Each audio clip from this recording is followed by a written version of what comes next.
Hello students and once again welcome to the channel of educators. तो आज अपन start करने वाले हैं क्लास 11 फिजिक्स का चैप्टर नंबर 1 जो कि है फिजिकल वर्ल्ड। तो मैं हूं गुप्ता सर, तो स्टार्ट करते हैं। ठीक है। तो सबसे पहले तुम लोग 8th 9th 10th से पढ़ते आ रहे हो और 11th में भी पढ़ोगे और 12th में भी पढ़ोगे और उसके बाद अगर तुम जेई या नीट में पढ़ोगे तो उसमें भी फिजिक्स है। तो फिजिक्स होती क्या है? ठीक है, अब इसकी एक सिंपल डेफिनेशन है। It is the laws and principles that governs the universe. ये कुछ ऐसे आधार और कानून हैं जो पूरे ब्रह्मांड को चलाते हैं। ठीक है, जैसे तुम अभी ट्रैफिक एक बाइक से निकलते हो अपने घर से, ठीक है। अब बाइक चलाते हो तो अगर तुमने हेलमेट नहीं लगाया तो तुम्हारा एक चालान या फिर वो होता है ना, जो पुलिस वाले तो कांस्टेबल तुम्हारा चालान कर देते हैं। ठीक है, तो यानी तुमने कानून तोड़ा है। ऐसे ही बताएं, जो बहुत सारे ब्रह्मांड में जितनी भी चीज़ें चल रही हैं वो एक कानून में चल रही हैं, तो उसी को फिजिक्स कहते हैं। ठीक है, अब तुम कहोगे सर कुछ समझ में नहीं आया। ठीक है, तो एक दूसरी डेफिनेशन भी है। It tell us how and why things behave as they do and help us to predict future of things. जैसे मान लो तुम एक हाथ में एक पेन लिए हो जिससे तुम्हें नोट्स बना रहे हो। यस, नोट्स बनाना बहुत ज़रूरी है। ठीक है, और संग में नोट्स लिखते जाओ। ये मैं स्क्रीन पे जो कुछ लिखा है ना, ऐसे तुम अपनी कॉपी में लिख सकते हो।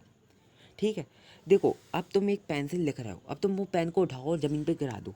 ठीक है, तो वो क्या हुआ, तुम्हें पता है कि ये थिंग्स, ये जो एक वो वस्तु है या फिर वो पेन है, वो गिरेगी नीचे। ठीक है, तो यानी कि तुम इससे बता सकते हो ये फिजिक्स है। अब तुम कहोगे क्यों गिरी? ठीक है, कुछ सालों पहले न्यूटन के अंदर भी ये सवाल आया था, तो उसने तुम्हें बताया लॉज ऑफ मोशन दे दिए। ठीक है, तो यानी वो ग्रेविटी से हो रहा है। ठीक है, सिंपल है।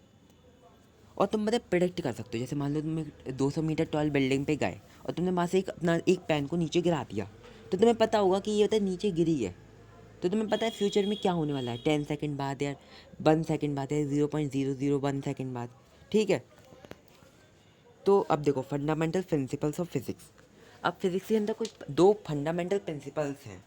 ठीक है, जो फर्स्ट है वो है यूनिफिकेशन। यूनिफिकेशन क्या होता है? यूनिफिकेशन होता है easy to explain various phenomena through few laws. ठीक है, अब तो मतलब कुछ ही लॉज से, यानी कि एक आध दो चीज़ों से तुम मतलब बहुत सारे फिनोमेना को एक्सप्लेन कर सकते हो। जैसे मान लो, अब तुम कहोगे सर ये कैसे हो सकता है? जैसे मान लो अब तुम्हारी क्लास है, जैसे मान लो तुम 11th में हो। अब तुम ऐसा कौन, रिंकी, पिंकी, सुनीता, ठीक है, राज, सिद्धांत, श्याम, राम, ये सब पढ़ रहे हैं। अब तुम इन सबको कहोगे कि ये लोग क्या है। अब देखो सबके नाम अलग हैं, सर नेम अलग है, पर तुम इन्हें क्या करोगे, ये क्लास 11 में पढ़ रहे हैं, तो तुमने इन सबको एक डिफाइन कर दिया ऐसे ही। अब देखो फॉल ऑफ एप्पल है, motion of planets around sun है, तो ये सबको तुमने किससे डिफाइन कर दिया? ग्रेविटेशन से। ठीक है, अब रिडक्शनिज्म पे पढ़ते हैं। ठीक है, to study a large system, एक बहुत बड़ा कानून। जैसे मान लो तुम्हें क्या पढ़ना है, तुम्हें पढ़ना है एक जनरेटर के बारे में। देखो नीचे एक एग्जांपल भी दिया है, generator.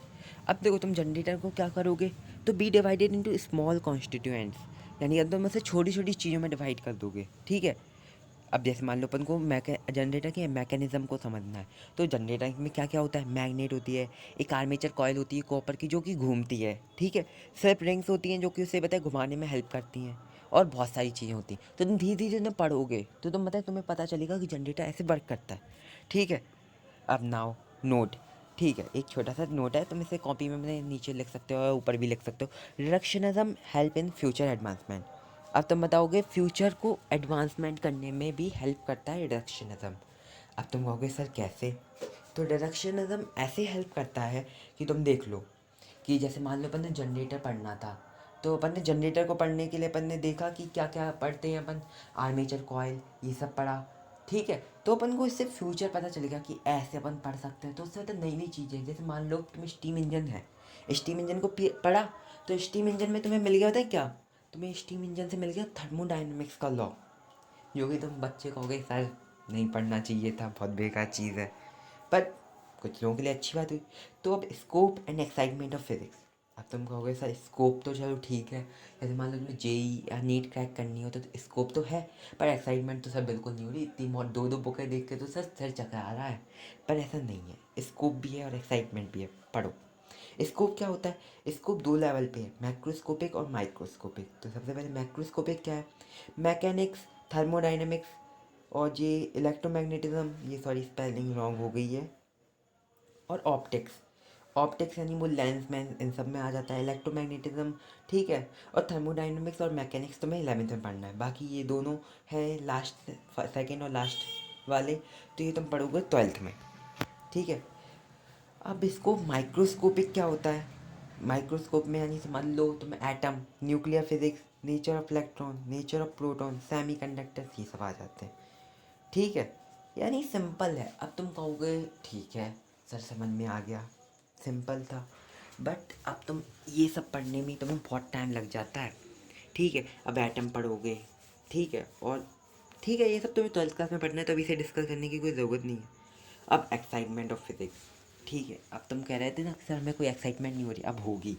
Help in understand daily life phenomena, जैसे तुम्हारी डेली लाइफ में जो चीज़ें हो रही, जैसे मान लो तुम कहोगे जो फ़ैन है, फ़ैन घूम रहा है, तो फ़ैन क्यों घूम रहा है फ़ैन क्यों घूम रहा है, तो तुम जाओगे उसके अंदर देखोगे कि इसके अंदर एक डायनामो लगा है, जो मैकेनिकल वो सॉरी डायनामो नहीं, कन्म्यूटेटर लगा है, जो इलेक्ट्रिकल एनर्जी को मैकेनिकल एनर्जी में कन्वर्ट कर रहा है। इसलिए तुमने तो सीधे डायरेक्ट स्विच ऑन किया और तुम देख रहे हो फ़ैन ओपन घूम रहा है, बट ऐसा नहीं है, ठीक है। उसके पीछे बहुत सारी फिजिक्स लगी है, ठीक है। अब तुम यू कैन कंडक्ट एक्सपेरिमेंट, तुम एक्सपेरिमेंट कर सकते हो, अब तुम बहुत सारे एक्सपेरिमेंट मैं कैसे बता दूँ, ठीक है। अंडरस्टैंडिंग एप्लीकेशन, तुम एप्लीकेशंस को समझ पाओगे कि जैसे तुम्हारे यहाँ पर वो है ग्राइंडर है, मिक्सर ग्राइंडर है, तो तुम वो कैसे वर्क करता है, तो तुम एप्लीकेशंस को धीरे धीरे समझते जाओगे।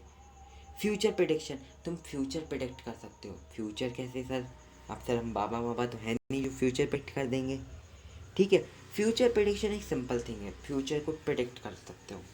जैसे मान लो गूगल मैप्स है, गूगल मैप्स क्या करता है, तुम मोबाइल, तुम्हारे पास मोबाइल है, तुम उसमें गूगल मैप सर्च कर रहे हो, तो वो तुम्हारी लोकेशन बताती है, ठीक है। अब जैसे मान लो तुम गए बाइक राइड पे, तो तुम बता दो कि 10 मिनट बाद तुम कहाँ पर पहुँचोगे, ठीक है। तो ये सब फ्यूचर प्रेडिक्शन में आ जाएगा। अब फिज़िक्स एंड टेक्नोलॉजी, फिज़िक्स और टेक्नोलॉजी का क्या रिलेशन है, ठीक है। New physics gives rise to new technology, ठीक है। अब जो नई नई फिज़िक्स है वो नई टेक्नोलॉजी को राइज जन्म देती है। कैसे सर, जैसे मान लो सिलिकॉन चिप्स का टाइम था, जब लोगों ने सिलिकॉन चिप्स को देखा, तो तुमने धीरे धीरे फिजिसिस्ट जो थे, साइंटिस्ट थे, उन लोगों ने देखा इसे सेमी कंडक्टर बन सकते हैं। अब सेमी कंडक्टर बने तो फिर स्विच, लैपटॉप, ये सब चीज़ें बनी, ठीक है, ये सब हुआ। अब need of technology gives rise to new physics.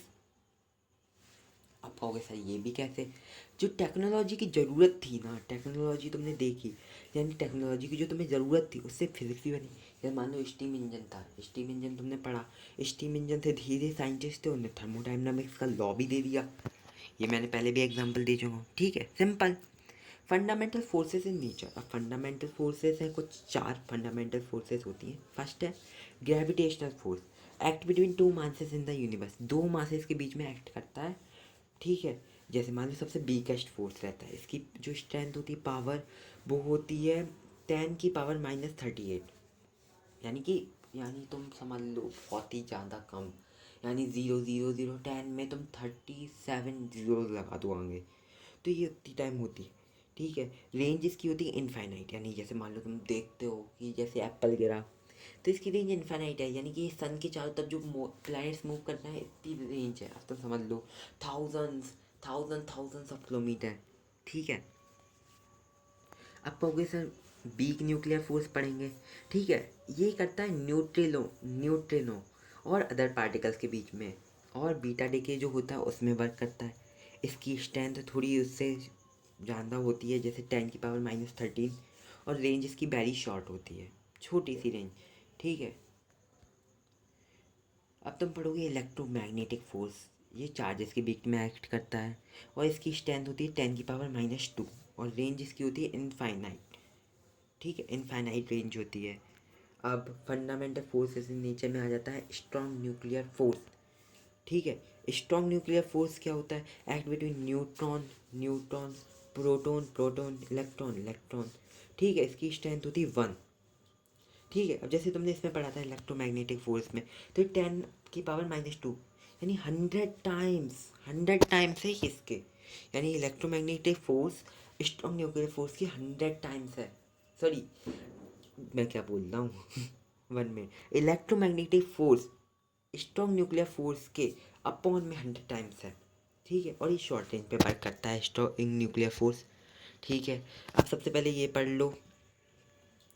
Gravitational force, weak nuclear force, electromagnetic force और स्ट्रॉन्ग न्यूक्लियर फोर्स का ये दिया है कि सबसे ज़्यादा ताकतवर होता है, यानी सबसे ज़्यादा जिसकी स्ट्रेंथ ज़्यादा है उसकी सबसे ज़्यादा स्ट्रॉन्ग न्यूक्लियर फोर्स की स्ट्रेंथ ज़्यादा है, उसके बाद इलेक्ट्रोमैग्नेटिक फोर्स की, उसके बाद वीक न्यूक्लियर फोर्स की, उसके बाद ग्रेविटेशनल फोर्स की।